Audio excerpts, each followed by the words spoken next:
everybody, and welcome to Thought Raid, a show where we take on thoughts and find better ways of thinking about them. I'm Brandon Brown, owner of United Gamers Nations and a lay counselor, and with me today is the wonderful Tim Denock of Break the Meta and Life Coach. And welcome, everybody. I'm a little tad bit self-conscious today because right before we began, I ate a granola bar. So now that's on my mind. I so rarely actually have something to eat before I begin because I'm a night owl. And so oftentimes I'm getting up at like frickin' 1 in the morning, or morning, excuse me, 1 in the afternoon. So I never knew how bad of a night owl I was until I didn't have a traditional job to do. And wow, I really do prefer staying up late at night.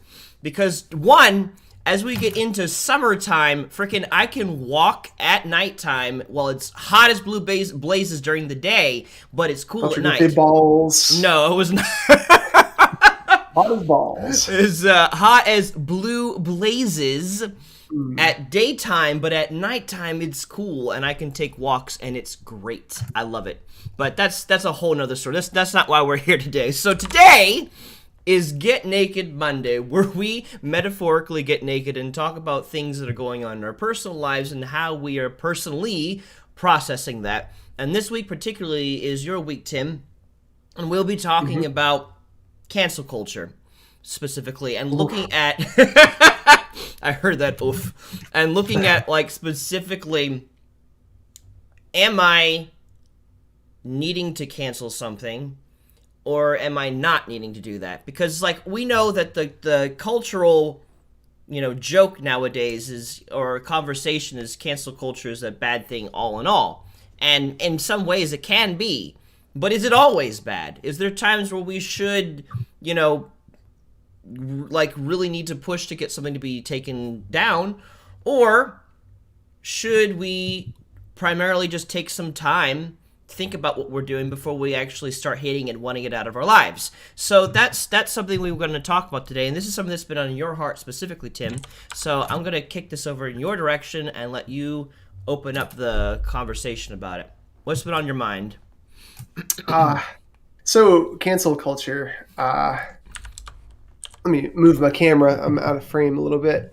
Perfect. It's a really interesting thing to me because I remember when I was kids, my wife and I went to Mast General Store the other day, and we were going through all the. Have you ever been there, Brandon? They have all these barrels full of candy. Well, I guess the top 4 inches are full of candy. It's an illusion.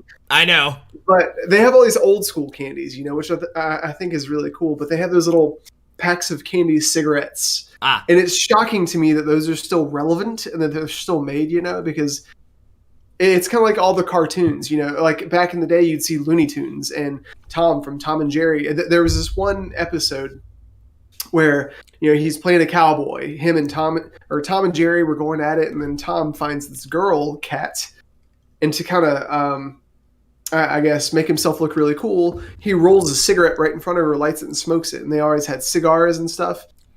But then you have cancel culture rolling along, and I play League of Legends. There was a character named Graves. Hey, Deathbane. Hey. I mean, Camden. Hello, Camden. When the character first came out, he had this huge cigar that he would smoke. And then a couple of years later, I guess recently, dude's been out for like 8 years now, I guess. But recently they removed the cigar from all of his splash arts. Systematically things like that have been removed.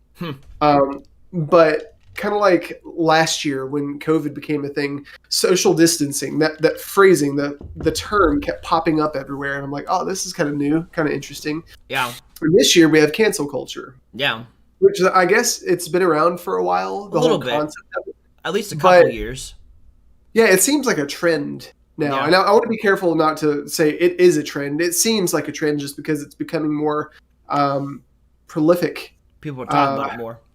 Yeah. So I guess in true fashion, I want to start with what exactly is cancel culture. That's a great question. Well, what is cancel culture? Nobody really knows. I'm just kidding. So this is taken from Wikipedia. It says cancel culture, or Call-out culture is a modern form of ostracism in which someone is thrust out of social or professional circles, whether it be online, on social media, or in person. I think that's kind of interesting. It doesn't say that it's just over and done with as a hard, fast rule or law. It says ostracized. Yeah. Which just set apart, you know. And I don't know, that kind of makes me think of people like Johnny Depp, all the stuff that he's been going through lately. You know, there's that big the lady from the whole thing with the not that, but I was thinking of like the lady who was a part of Disney. Amber something. I don't remember her name, but his wife. Well, but no, that's with Johnny Depp. I'm thinking specifically the lady who played that big buff lady on Mandalorian. Whatever her name was. Oh, I don't know. I didn't watch that show. That's another situation of cancel culture. Well, you know, it's one question was brought to mind for him, or rather, his character was brought into question, and because his culture, geez, I'm skipping over my words, because his character, goodness, I couldn't think of it, because his character was brought into question. Everybody was like, "Oh, well, this must be true about you. What I think is true," and then all of a sudden, boom! You know, he starts losing his contracts and whatnot. Which that sucks because it's like, is it true? Is it not true? You know, and it seems like if enough people get on the bandwagon thinking something or supporting an opinion, it's like, okay, well, this must be true, so let's ostracize this thing over here, which makes a lot of sense, and that really sucks. You know. But when the truth came out, after all the damage had been done, everybody's like, "Oh no, you know, let's save Johnny Depp. It's actually his wife who's the aggressor here in this situation, or whatever the situation was." Which it's like too little, too late, etc. I don't know. Yeah. But I think cancel culture just really. It confuses me, you know, because back in the day, if something was bad, we were taught that it was bad, and then we identified it and dealt with it as it came up. It wasn't one of those situations where, you know, it's like I have to protect myself from it. We need to ostracize it as a community. I don't know. It just seems like there was more education about stuff like that back in the day. Well, really, cancel culture has been something that exists for millennia. Like, as long as there's been human nature that's dipped in sin. I mean, like, people in general, they see something, they don't understand it, they're afraid of it, or they hear one thing and they immediately assume everything about it is true based off that one thing, and then before you know it, they just completely distance themselves. I do that. I have done that. I've had situations where there are things that I was told was wrong, and then I just let's get rid of it. And not only let's get rid of it, let's do everything in my power to get everyone else away from it as well, because that needs to be demonized and removed, because otherwise it will, you know, cause... Honestly, I think society is starting to catch up with what Christianity is already aware of. Like, we are aware of demonizing things. I feel like another word for demonizing is probably cancel culture. It's when you begin to immediately just like, oh, that's all bad. That thing, that person, the whatever it is, it's all bad. Get rid of it. Cancel it. We don't want that. Like, church done the same thing. Well, let me I guess bring this to personal into the personal light. All right. So, Brandon, have you ever been canceled? Wait. Hold on. Wait. Maybe. Yes, I have. Yes, I have, actually. And then I can think of an instance that happened late last year when we were just starting TikTok. So, I made a video on TikTok, and I'm going to pull this up and turn my sound down so you don't hear blasting sound through my phone. But I made a video on TikTok that was... I broke down the topic about homosexuality, because one of the biggest issues that I had growing up is that homosexuality and same-sex attraction were like linked into the same thing. And if you felt attracted to a person of the same sex, clearly you're a homosexual and that's it. And that's not what the church raised me, but that's just how culture was and how they perceived and they still do perceive that. And so over time, I began to learn that just because you have same-sex attraction does not mean you're homosexual and does not mean you have to act on it. And so I took that whole topic and broke it down into 4 points. And on the last one, or the next to last one, same-sex attraction, homosexuality, what's the difference? There was a woman who saw me talk about that, and she assumed that I was making some sort of like conflation or an attack or something. And I tried desperately to ask questions and to get different perspectives and stuff and to change her. Didn't work. No matter what I said, it was wrong. She went on the warpath, and before I could even finish my thoughts or anything, she was done. She blocked me, and that was it. So that's a great and recent example of when I was canceled. I wonder, just thinking about my life, the whole cancel culture concept, if I've ever been canceled, and if so, was it a necessary cancellation? Yeah. Well, actually, I wonder if it's necessary in general, because the definition says it's a modern form of ostracism in which someone is thrust out of social or professional circles. It almost seems like cancel culture, if that is the definition by which a lot of people go by, it almost seems like it's just a form of culture. It almost seems like a form of bullying, honestly. It really does, because if you go over to Europe, for instance, talk about nudist colonies, whatever. That concept, or drinking, it's really their beliefs and their perspectives on it are so much different than the way it is here in the United States. If you're raised from the perspective of, alcohol is just part of a meal, like it is in France, and I don't know if there's a drinking age there or whatever, just an example. Correct me if I'm wrong. It's okay, well, it's just not a thing. But over here, because we focus on it, we demonize alcohol, or the use of alcohol, because a lot of times it is misused. It becomes more of a thing than it should be, right. But I'm just wondering how much of the stuff that we're focusing on right now that is being addressed with cancel culture is something that's worthy of it. Right. Does that make sense? And yeah. I wonder how much of it's going to transition over time, because we always look 20, 30 years ago at the generations behind us and say, man, what were they doing? Yeah. And then those generations are looking at us saying, man, what are you doing? Yeah. Yeah.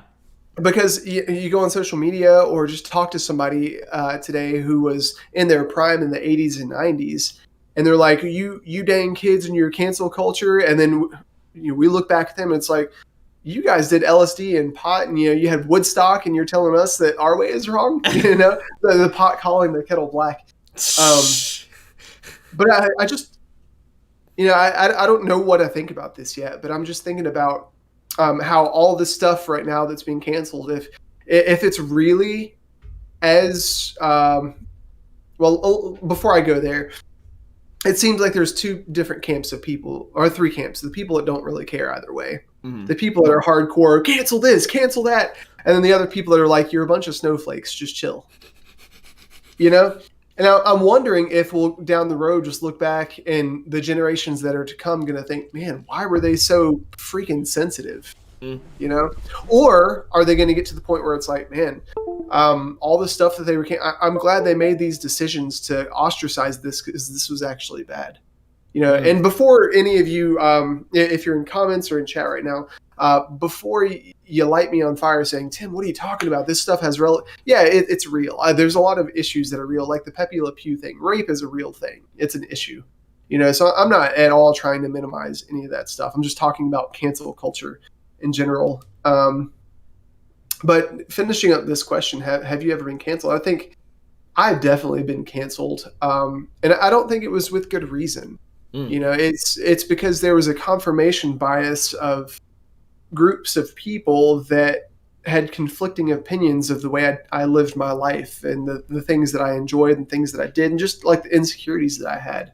And And so I think that's how I experience cancel culture in a negative way. But I've also been canceled in good ways, where it challenged my thought process. And it's like, well, you continue to believe this, and this is actually harmful. Therefore, we're going to put up this boundary of you're not allowed within this circle of acceptance, which makes sense. It's kind of like in Christian circles. The Bible talks about how if somebody is doing something bad or something sinful or whatever, you're supposed to address it. Mm-hmm. If they're not receptive, take a friend, address it, then address it as a group. And if the person is still not receptive, cut them off. Mm-hmm. Essentially is what it says. And that's tough to me too, because Jesus never cut me off. Mm-hmm. So I don't really understand how to apply that in a healthy way. But I think cancel culture it can be really damaging to people, especially if they're trying to go through a process. I think it really minimizes, talking about people specifically, not overall concepts. It really damages people's ability to fail through the process, because you only grow through failure. You don't grow through success. Brandon, do you have anything on that before I move on? Well, I think you were already beginning to touch on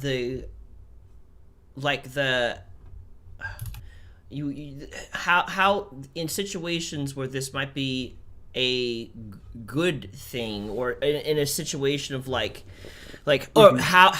I'm trying to remember, because you said something and then you kept going and then I lost my point in the process, but I almost have it. I think I have enough of it that I can pull it out. Hold on, searching, accessing, loading.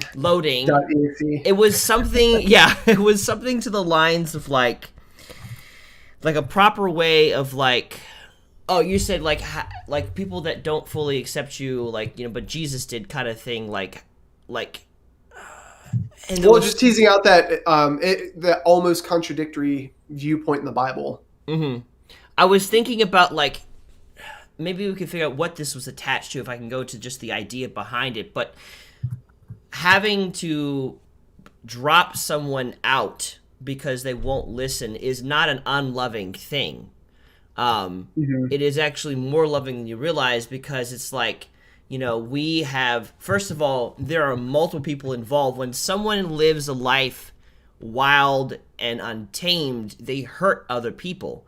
And so while you could theoretically minister to a person that is wild and untamable in the church or in any kind of group setting, by letting them stay in there, you are also, for as long as you let them be in there, hurt other people who are not wild and untamable. And that can bring unnecessary stress into a group situation. Plus, it puts you as the leader through a lot of stress, because, you have to deal with their stubborn pig-headedness the whole time, which takes peace away from you. And it just makes things unnecessarily difficult. So sometimes the easiest way to break a stubborn person is to let them leave and let them experience the ramifications of their actions. And then the point of love is that if they do break and they do realize the mistakes they're making, now you can just quickly welcome them back in. And that's the point. You never throw someone away permanently. You throw them out so that way they have a chance to realize the mistakes they did, that if they do, let me bring you back in and love you again. Yeah. Sorry, I'm just getting this ready in chat while you're talking. Yeah. My next point. I think that's important, because, there's a difference between throwing up a boundary out of love and throwing up a boundary because you don't see the person's value. Because people do need to experience consequences, Right. Once again, failure is how you grow, and you grow because you understand that you don't want the consequences, or that consequences suck sometimes. Right. But as I just put in chat, do you think cancel culture, does cancel culture insist on safety protocol that removes the need of parents and authority to model and teach critical thinking? So you know how we were talking several thought reads ago about pornography, and about how removing choice, removing the ability to think about something, or demonizing, especially in the Christian church, demonizing the concept of actually engaging in thought about something instead of just keeping it over there. Reading the question again, does cancel culture insist on safety protocol? So basically removing something from the culture or whatever, which in turn removes the need for parents and authority figures to model and teach critical thinking.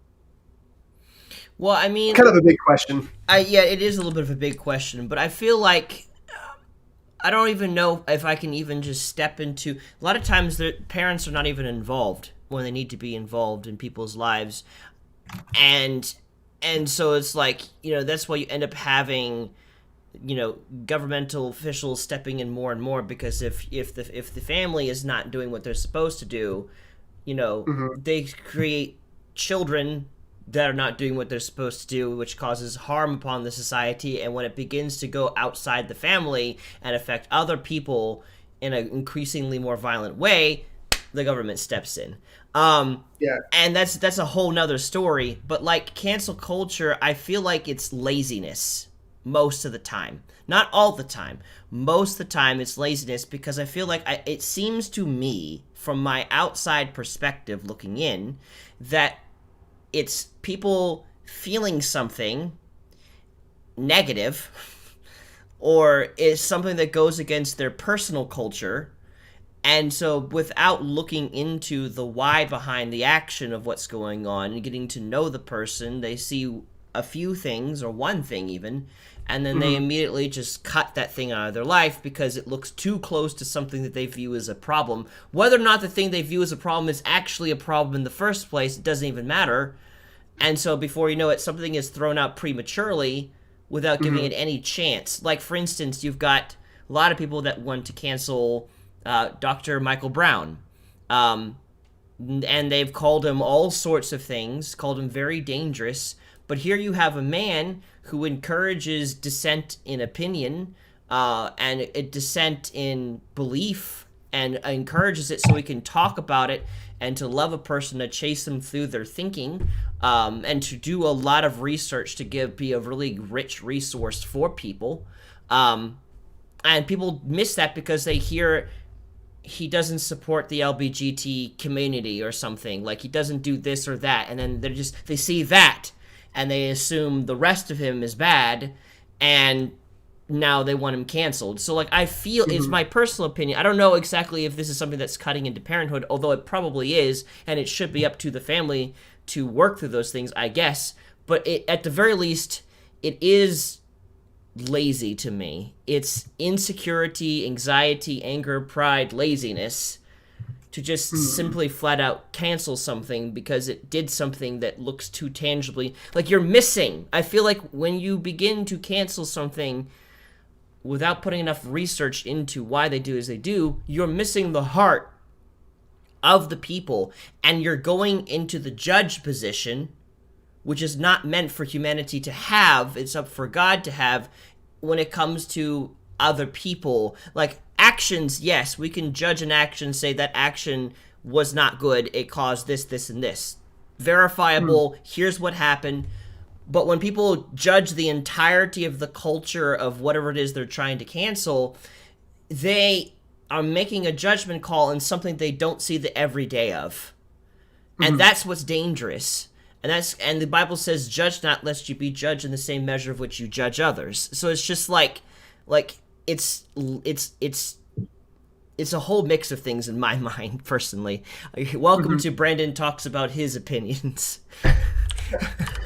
Well, kind of on that, I want to think about times where Christian culture has canceled something, then talking about laziness, Yeah.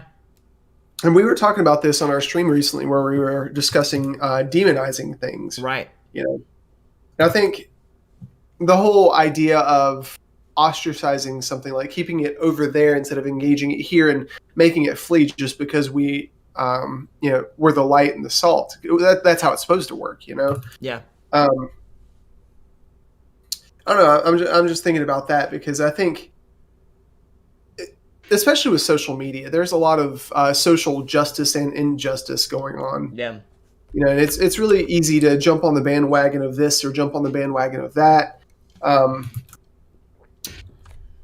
But at the same time, it's like when you jump into a specific culture, whether it's American culture, Christian culture, Muslim culture, French culture, Canadian culture, whatever, there's just things that you're taught, this is bad, this is good, That's true. But just thinking, you were talking about Dr. Michael Brown and his view on the LGBT community. I think there's a difference between canceling it and having an opinion based on its behavior. You know, and that's something that I want to focus on too. So going back to the question, does cancel culture insist on safety protocol that removes the need of parents and authority figures to model and teach critical thinking? Let me see if this is the next. Yeah. So this is the next question I want to go into that actually kind of spurned all of this. How do you determine the difference between a cultural opinion, whether it's political, religious, traditional, regional, etc., and something that actually needs to be addressed? Oh, I've got an answer for that, but I'll let you go. Yeah. So the big thing for me recently, there's that song WAP.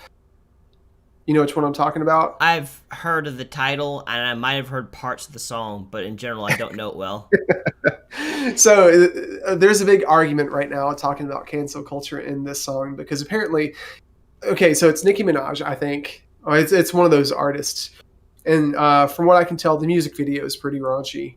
And the song WAP actually stands for wet ass pussy. It's just like makes me cringe saying that. Yeah. You know? But, just thinking about it, what she's talking about in that song is just sexuality, like her view on sexuality. Like, even though, from my opinion, the whole song makes me cringe, even though it's catchy. Mm-hmm. From my opinion, it minimizes women saying, there's some hoes in this house. There's some, that calling women hoes, that is kind of minimizing. But then also, like, talking about the things that are talked about, it's just like the value of a woman and her sexual like being, it just feels minimized through that, for my opinion. Mm-hmm. However, if you look at it from the perspective of somebody who's not a Christian or somebody who is just believes the same morality, or I don't want to say that because there's other things to it besides just morality, but basically what I'm trying to say is in certain cultures here within the US or that listen to the song, it's completely acceptable. It's completely acceptable just because that's their way of life. Just like somebody coming down here from the Bronx, or like I've had several friends come from the North, and every other word is F this, F that, not because it's like, F this. It's just part of their vernacular. Yeah. Or just like in school, talking about I was talking with somebody recently about African American culture and how a lot of the ways they speak, that it's not grammatically correct. There was a teacher that was correcting the student saying that he was ignorant, and the kid on his essay had perfect grammar, but when he spoke in his cultural vernacular. Mm-hmm. So that's what I'm talking about. How do you determine the difference between cultural opinion and something that actually needs to be addressed? Like this song WAP. Should it actually be canceled, or do I just feel bad about it because I feel like it portrays women in a certain way, but that's only from my cultural perspective? Well, I mean, this is where I kind of feel like getting into getting into the Word of God is really important when looking at these things in particular, because I don't know, there's just, from what I've through the years that I've studied the Word of God, it's kind of simplistic in some ways. It doesn't say this specific thing and this specific thing and this specific thing is wrong. Like, it has that in certain sections in like Leviticus and Deuteronomy, but in general, it's more so about the heart of the person doing the thing, what they're doing. I think, like, if we were to look specifically at that song, we want to look at the heart of the person behind making the song, and also how does the song affect certain people, because you bring that song along my way, and with my struggles, the things that I've been through, it doesn't hit me the same way as it would someone who is very lustful, and that person, it would hit them a whole different way. And so I feel like God's all about the heart when it comes to things. So, like, if someone is gone into making music and their music is intentionally slandering someone, intentionally demeaning someone or whatever, okay, that's not good. There's no love in that. I think you and I were talking about like the one of the important things of just ministering to people is talking about love. Love covers a multitude of sin. You know, if something is written and there is no evidence of love in it, like it's all a bunch of hatred, truly hatred, and we're talking about like you can tell, like, again, slander, there's gossip going on, there's bitterness, resentfulness, and it's not about like overcoming bitterness or resentfulness, but it's like, let's entrench this bitterness, this resentfulness. You know, I feel like that might be more of a problem. But again, you know, it's strange. Hello there. Welcome. I see. Gotcha. Welcome. It's strange because, you know, at the same time, you could look at some of the music that I listen to. Do I agree with all the music that I listen to? No. No, I don't. Brandon. And see, that's the weird thing too, man. Like growing up in the 90s and the early 2000s, you know, I was all like, to the windows, to the walls, you know, and I just loved the sound of the music. I just loved how catchy it was, and I found myself like learning the lyrics and stuff. And a lot of times I sung them or thought them, and I didn't even think about the context, you know. And as I get older, I think more and more about the context of the lyrics, and everybody's different. You know, Ariane always thinks about the song and what it means and stuff. And I'm like, okay, this is kind of catchy. What's it saying? I have no clue. That's me, you know, and WAP might be the same way, but I think it's just like sensitive awareness to certain things. Here's the thing. The approach of ostracizing someone, I really don't think is the proper way of dealing with the situation. Canceling it is not going to make it go away. It's going to make it worse. Or is this going to make it, I don't know, jaded because, like, you know, the world rejected me, but I still feel like I need to keep moving forward. And so it's just, we ostracize people thinking that this would solve the issue, when in reality it perpetrates the issue. It doesn't solve the fear or the pride in our own heart. And it certainly doesn't minister to the person we're ostracizing to, unless it's a situation where we've done the research, we've taken the time to get to know them, and we've tried to help them, and they still didn't listen. Then I feel like at that point, it would be acceptable to do something, but as a temporary solution to the point of, if they realize what they're doing is wrong and come back, now here we are to bring you back in. Like people get way too weird and permanent about cutting people out of their life. Like, you have no idea how much a person can heal you and heal the relationship if they realize what they did was wrong truly and repent of what they did. Like chill. Well, you know, I want to digress a little bit and just go back to thinking about cancel culture addressing specific topics, whether it's rape, homosexuality, you know, all the stuff with Joe Biden. What else has been canceled? The Magic School Bus was canceled this week, apparently. Miss Frizzle and the Magic School Bus. Something about her not representing Jewish people properly. I don't remember. Hey, Austin. And then Dr. Seuss. What's up, Austin? You know, and I'm just thinking about like these whole concepts. How do you determine the difference between a cultural opinion and something that actually needs to be addressed? And I think, you know, it's just super weird to me, man, how there are certain things that we highlight and certain things that we don't, you know? Like, I support Joe Biden because he's our president, and I want him to do a bang-up job. I want him to be protected. I want him to have everything that he needs to do what he needs to do. But then, you know, it still raises questions, just like I had questions about Trump, you know, and his questionable ethics and morals. Like, the way Joe Biden interacts with children, at least from what I've seen, it's like, you know, why didn't anybody address that too? You know, why? I mean, certain people are, but I guess where I want to go with this is, whose responsibility is it to define what gets canceled and what does not? Honestly, I don't think it's our responsibility to do the canceling.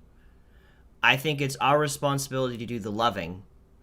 The most important 2 commandments is love God with all your heart and love your neighbor as yourself.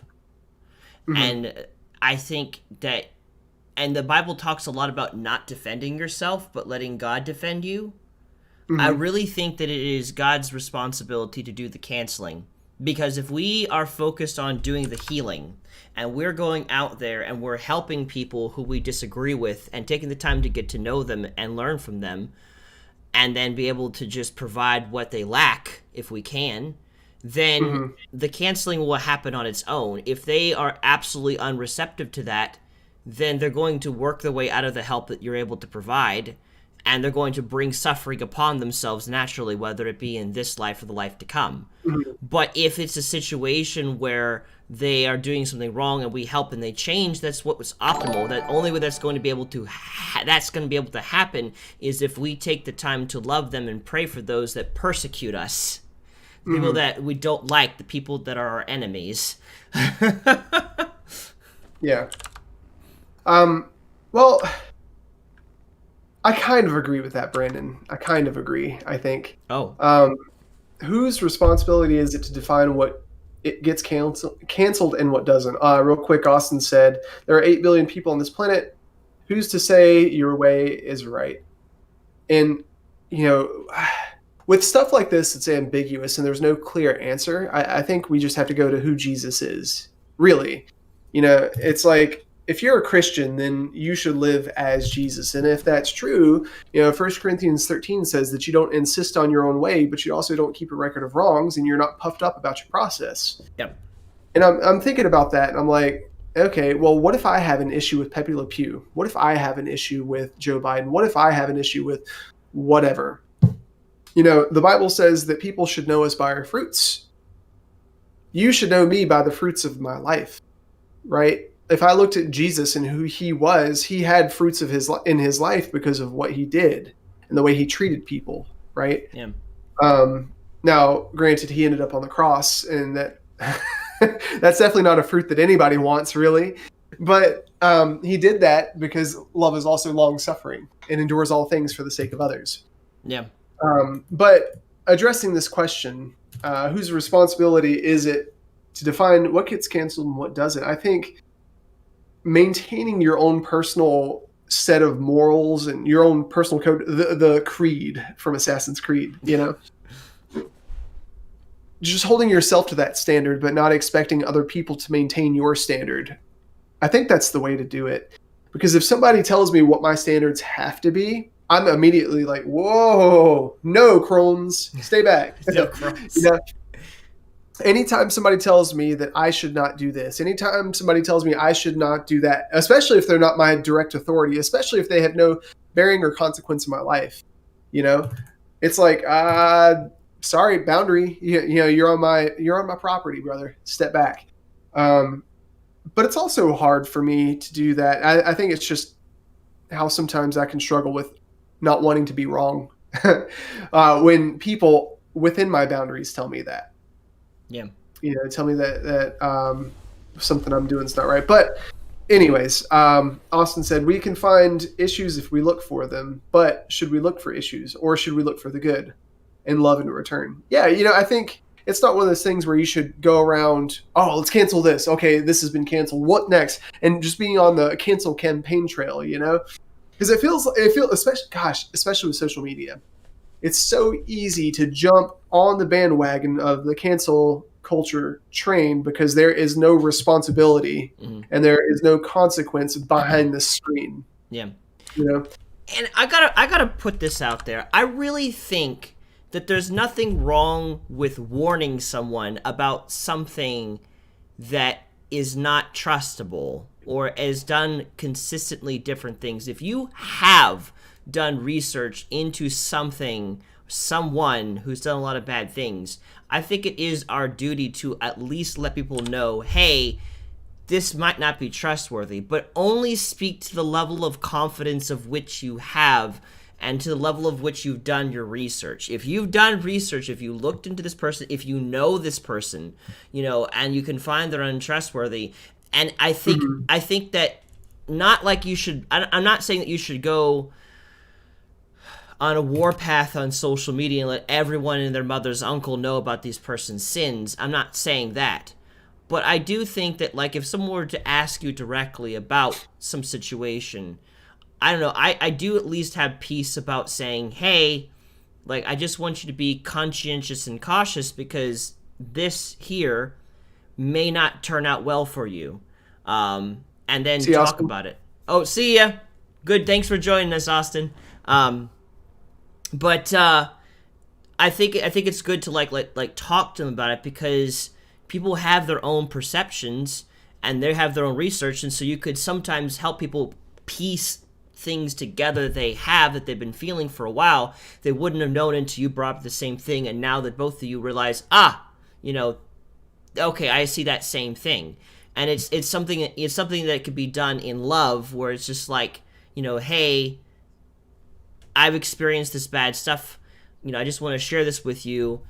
But if you're coming and you're trying to like shoot down and destroy the whole thing, again, I feel like that's when you're beginning to kind of slip into God's territory, who knows all things and sees all motive, all secret motive behind something. So in the case of let's say, again, you guys know I'm a Republican. I didn't vote for Biden. But you're not going to see me not praying for him. You're not going to see me going on a long campaign trail for him, against him. I'm not going to do that. That's just pointless. There's no point in doing that. He's our president. He's in a position of authority. I will pray blessings over him. I will love him. I doesn't mean I trust him. And I'll let you know that I don't agree with the policies that he's had or the things that he's done and said he was going to do but didn't. But you're not going to see me like every day. Let me just base my entire life on the destruction of Joe Biden and everything around him. Like, no, that's stupid. That's not going to change Joe Biden. That's not going to position people to love Joe Biden properly, which we need to love people. Not to say we trust people, but we need to love people. If you are going to say something and it is based out of fear or pride or resentment, I feel like those are not things you should act upon when talking to people about it. Speak only with what you know, that you've researched, seen, experienced. If you've only seen one article about something, don't talk like you've seen 50 articles about it. Well, I think beyond that, Brandon, I think even if you have seen 50 articles about it, or read 50 articles, or even if you've gone to school for 20 years on the subject, I think it's something, anytime that you're trying to cancel something, or even for your own life, maintain a position of keeping that over here and me over here because I think this is bad, I think it's something that you have to offer to somebody else and allow them to choose. Because also there's another component. If you've only read about something, your knowledge is inferior to someone who's experienced it. Well, even if you've got all the knowledge, Brandon, even if you've got all the experience too. But I agree with what you're saying. I'm just saying there is different tiers of understanding on something, like if you've had research into it, if you've had personal connections with the person, whatever, those are a little bit different things. At the same time, I do agree with just offering knowledge rather than making authoritative demands or statements on the subject. Yes. Yeah. Well, you're thinking about that passage that talks about throwing pearls before swine. Yeah. You can have all the correct knowledge, all the experience. You could be absolutely 100% right, but if the person does not have ears to hear, they're not going to hear. And it's like, well, if that's the case, I don't know, man. Social media just leaves a sour taste in my mouth with all this stuff because it's like there's so much that's force-fed, and not even force-fed. It's just that I'm exposed to, and people's opinions that they have that in person wouldn't express those same opinions. And it's like in person, somebody can be completely different than the way they represent themselves behind the veil of the internet. It's just because in person you can get punched in the throat. In person, you can see how somebody's going to respond. In person, you have to engage in the conflict of explaining why you believe the way that you believe. It's not just accepted because you believe it. Like any preacher can go up on stage and say homosexuality is wrong, but the minute that you're in front of somebody who is actively practicing homosexual, it's like, well, are you going to choose their value, or are you going to choose the homosexuality platform? Are you going to choose love in Jesus, or are you going to make a thing out of something that from their perspective is not wrong? Well, I don't really want to talk about that right now because I got all these lives to say. Well, dude, we're called to minister and to love the people in front of us, not go overseas and love people that are starving just because this is your idyllic idea or concept of what Christianity is. No, dude, it's people that are put in your path that are hurting, people that don't realize they're lost, yourself, your family, especially if you think you've got it all figured out and you're a freaking, I don't know, man, people that think that they're higher and more, people that just think that they're above their own judgment, especially us Christians, because we're supposed to be representing Jesus. I just think we have to exercise a lot of caution with that and the whole idea of cancel culture, because the important thing is that on the other side of that screen, and this is the perspective to remember, on the other side of that screen are people, living, breathing people that have feelings and that have issues of their own and have insecurities. And maybe your cancel culture is by default, from their perspective, you canceling them as individuals, and that's, I guess that's why I have such an issue with cancel culture, because it focuses on the circumstances and the movement instead of the relationship and the person. And that really messes with me, and it's so much harder to do in person. I'm not saying I have it all figured out. I'm not saying that I do it fluidly. I'm not saying that, everybody's capable in every instance to do this. Like I know that I engage in cancel culture on my own, in my own ways. But I'm just saying it. We got to have the perspective that on the other side of cancel culture is somebody that is being canceled. Yeah. Yes, definitely so. On the other side of that is a person being canceled. Yes, that's a good way of putting it. Yeah. And I guess that goes into my final point that I want to talk about. Is cancel culture a distraction from larger issues? Yes. And I think absolutely. I think absolutely. Yes. Because you get so wrapped up in the idea that the behavior is what we're chasing. This concept is what we're chasing. And we fully... Like, I was thinking about this the other day. If I had an employee who did something wrong, but I knew he had a good heart, right? I knew that he was willing to change. He was open and actively engaging with me. And I know that he was open to, having conversations about it. It's so much easier for me to separate who he is from what he does, But when you have somebody that's not in that environment, Right. not in that relationship with you, it's so easy to attach what they're doing to who they are, and then the real issue between everything going on, whether it's cultural, whether it's the government, whether it's, narcotics, the war on narcotics, the war with, war against Iraq. Yeah. What is it? Domestic abuse, whatever. Every bit of it's relational, guys. Every bit of it has to do with person and person, Yeah. And it's a very personal thing. I honestly believe that if you want to make a change, if you are on the cancel culture train because you want to make a change in our society, it doesn't start with a tweet. It doesn't start with Instagram. It doesn't start with Facebook. It starts with the next person that you come in contact with face to face. Yeah. It starts with how you are managing your own life and not expecting other people to follow that. Because when Jesus asked people to follow him, he didn't ask them to change first. He said, come on, let's go. Yeah. Drop your nets, follow me. Come as you are. Not change before you follow. Come as you are, And if you think about the people that were surrounding Jesus, they were all sorts of different backgrounds. The people that Jesus hung out with the most were the people that did the most wrong. And if Jesus was engaged in cancel culture, he would have gone around saying, don't do this, don't do this, don't do this, don't do this. Jesus never said, don't do this, don't do this. He was like, this is who you are, this is who you are, this is who you are. Yeah. But anyway, yeah, I really think cancel culture is a distraction. Yeah, I don't think Jesus was ever like... He was actively more so against what the wrong that people were doing, more so than the persons themselves or the entirety of it. Like, he probably had a lot of right to cancel, if you will, like the synagogues and stuff of that nature, because of all the corrupt people that were in him. But he knew that it was just a place, and that people cycle through places, And if you just throw out the what it was made for because there's currently people in there that are using it wrong, then you're throwing away something that's really good that could be redeemed. God's all about redemption. You can't redeem something that you just completely ostracize out of your life. Like, it's just this, you've gotten to a place where it's just like, I want nothing more to do with this.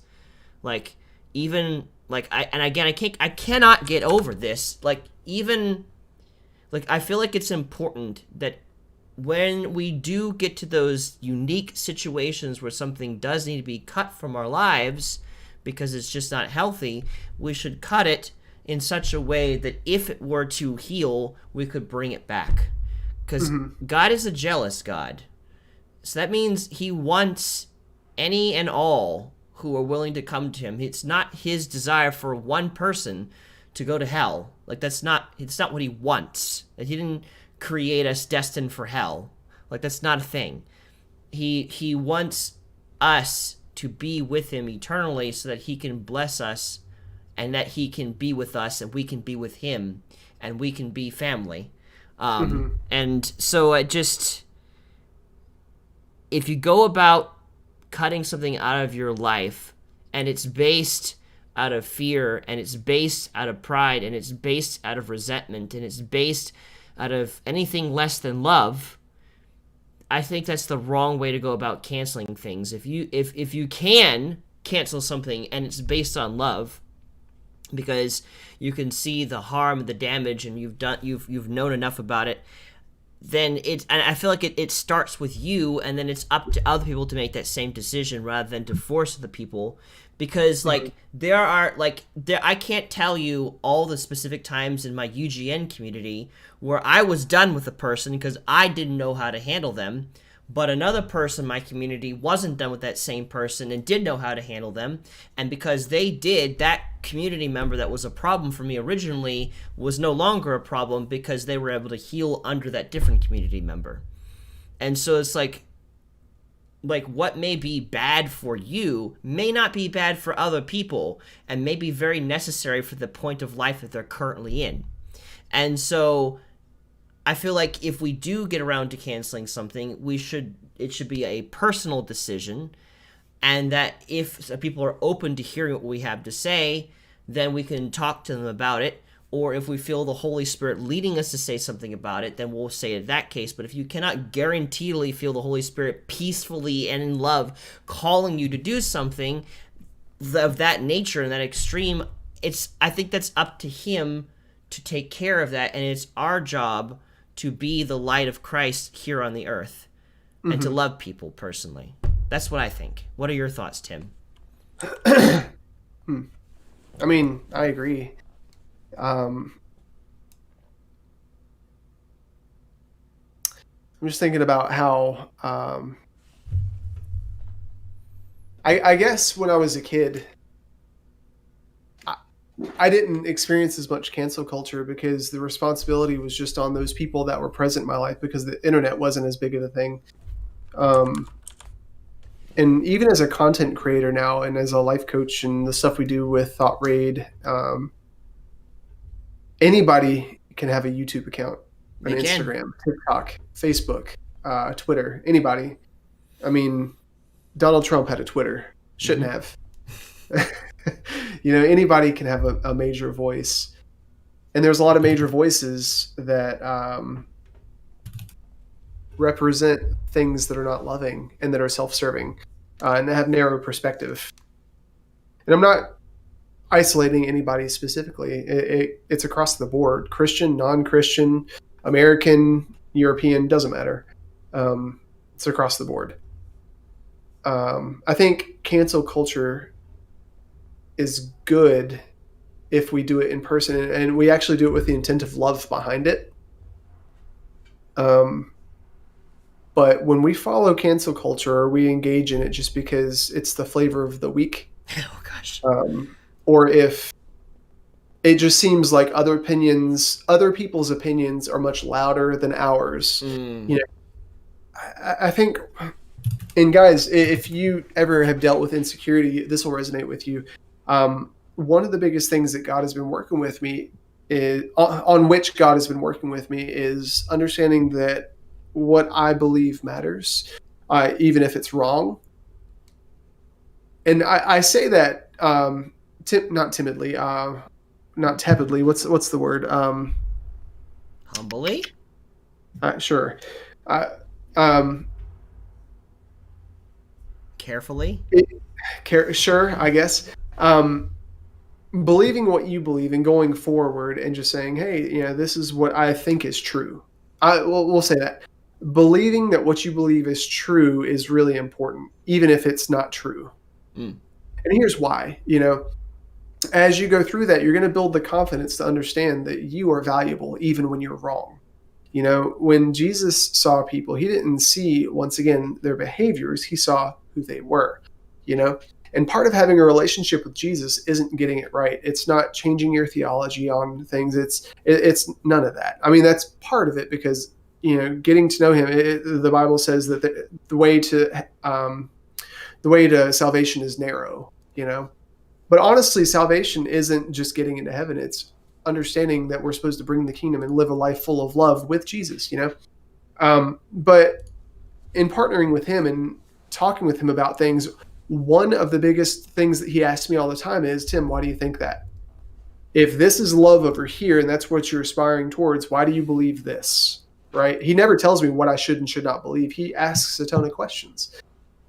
And as I lean into that, I realize, if Jesus isn't going to cancel me because I have a thought process, he's going to accept me and engage with me, then I'm free to ask him questions. And I mean, if you look biblically, it's supposed to talk about how as Christians, we live abundant life. We're joy overflowing, How can oppressed Christians live abundantly and overflowing? If you're supposed to have so much freedom, why are you afraid to ask God certain questions? Why are you afraid of certain questions? Why are you afraid of certain cultures? Why are we afraid if that's the case? And I think that's the crux of it.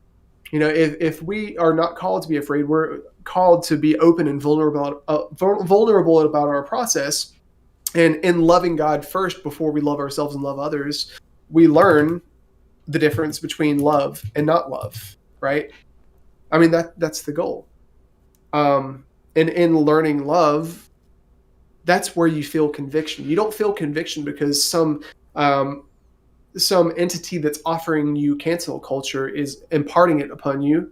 You learn conviction because conviction is honestly that's how you separate behavior from love, behavior from identity. And conviction has to come from God. It has to come from the Holy Spirit. It can't come from an internet sensation. No. Condemnation definitely can.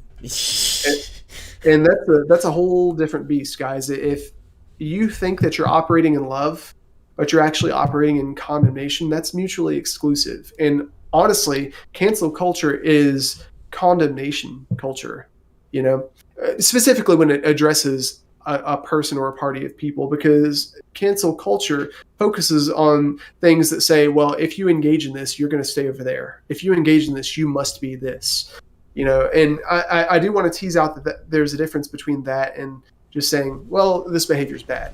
It's not just this behavior is bad. It's this behavior is bad. And if you engage in this, we're going to boom.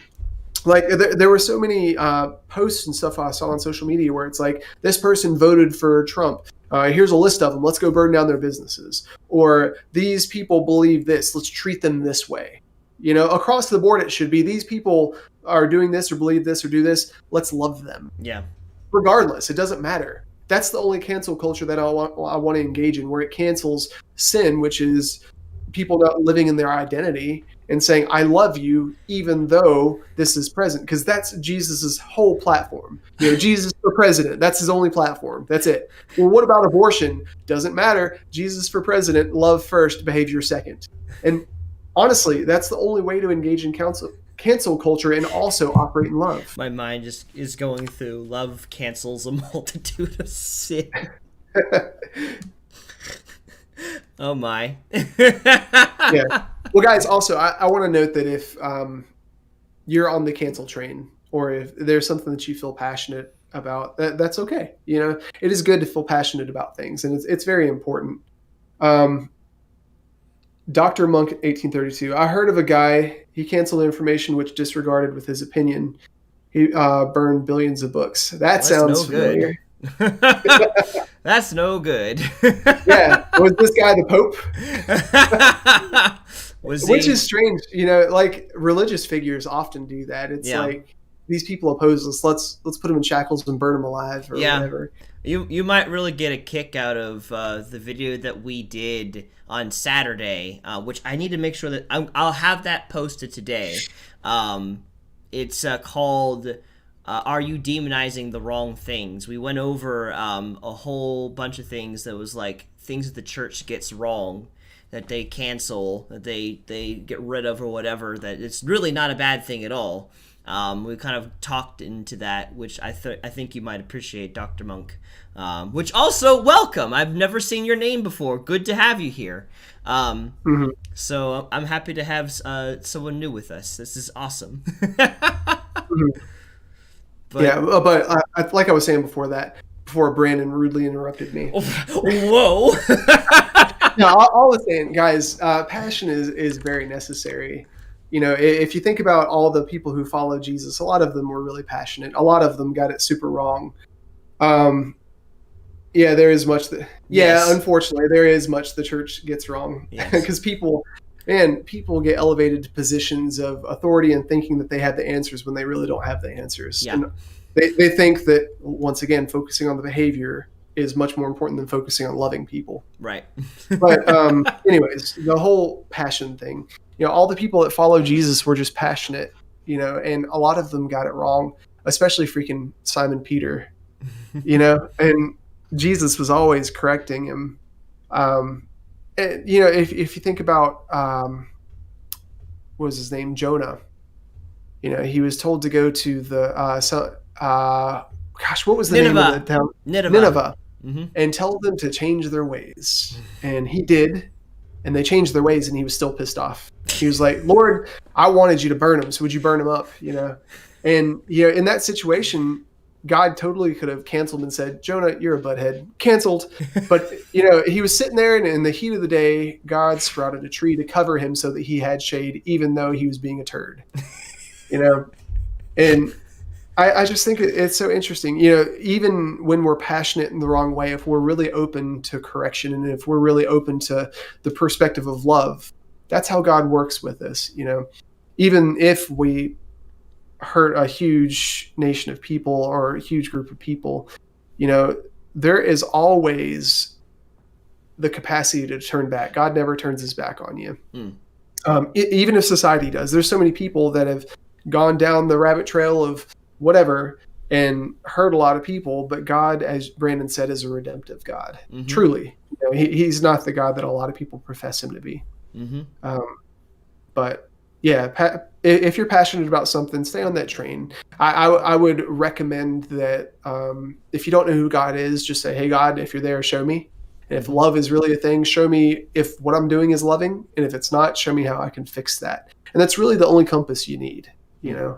And if you if you're more like pragmatic and you just want a definition of love, just go to 1 Corinthians 13. Even if you don't follow Jesus, just go to 1 Corinthians 13 and weigh what you're doing against that. Is this insisting on my own way? Is it being puffed up? Am I keeping record of wrongs? Do I have hope in these people? Do I have faith in them, even if the circumstances seem otherwise? Am I being long-suffering? Am I walking through it with them, or do I elevate myself up here while they're down here saying, hey, when you get this right, I'll finally address you?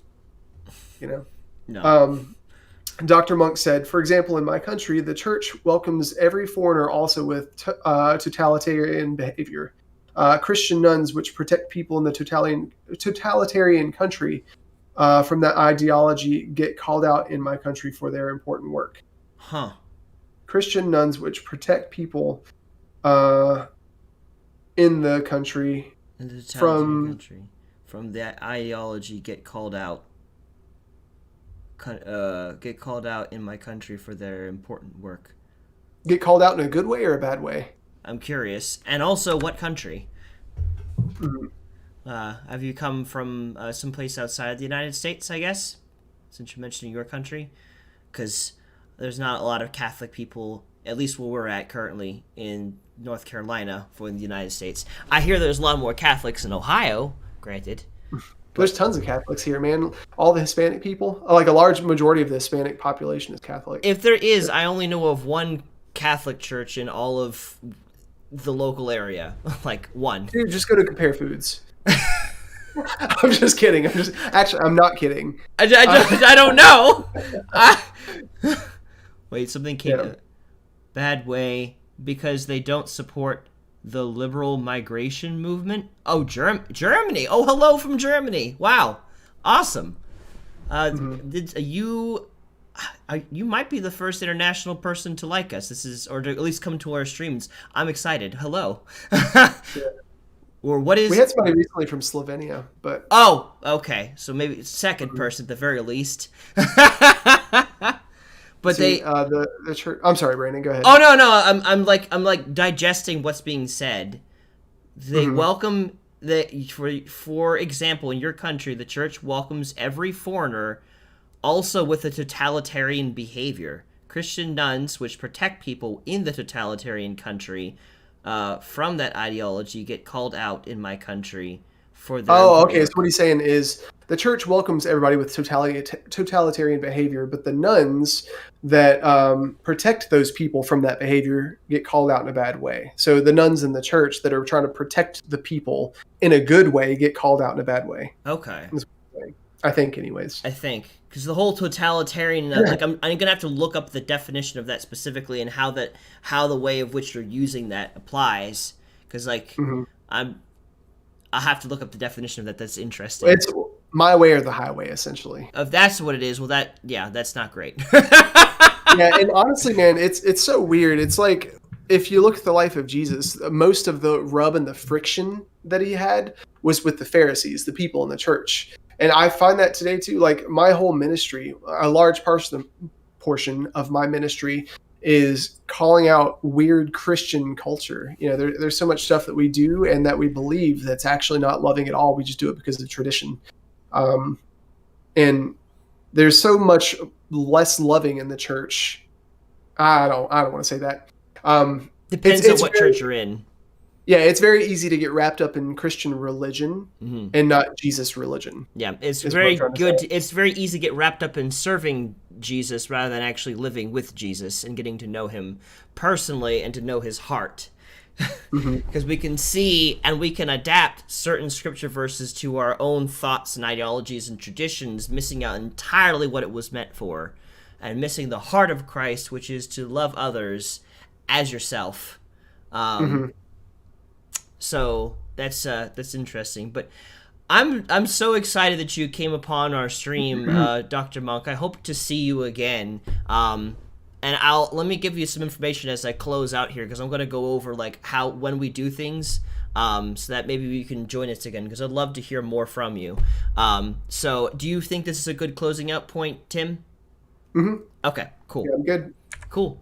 Well, I want to thank you guys for watching. It's been a lot of fun. Dr. Monk, we broadcast every week on Mondays, Fridays, and Saturdays at 4 p.m. Eastern Standard Time or Eastern Daylight Time. Over here, New York time, I don't know exactly. I'm pretty sure if you're in Germany, we're like 6 hours or 5 hours behind you. So that's it's 5:59 currently over here in North Carolina. But anyways, we broadcast every week, Mondays, Fridays, and Saturdays at 4 p.m. Eastern Standard Time. And we will be live again this Friday. At 4, we'll have a particular topic for you. And so we'd love to have you there for that. And if you've really enjoyed the stream, make sure to like it and to share it with those around you so that way we can help more people. But I'm excited. I want to thank you guys for watching, and we will see you again soon. You guys have a good night, and good to see you, Dr. Monk.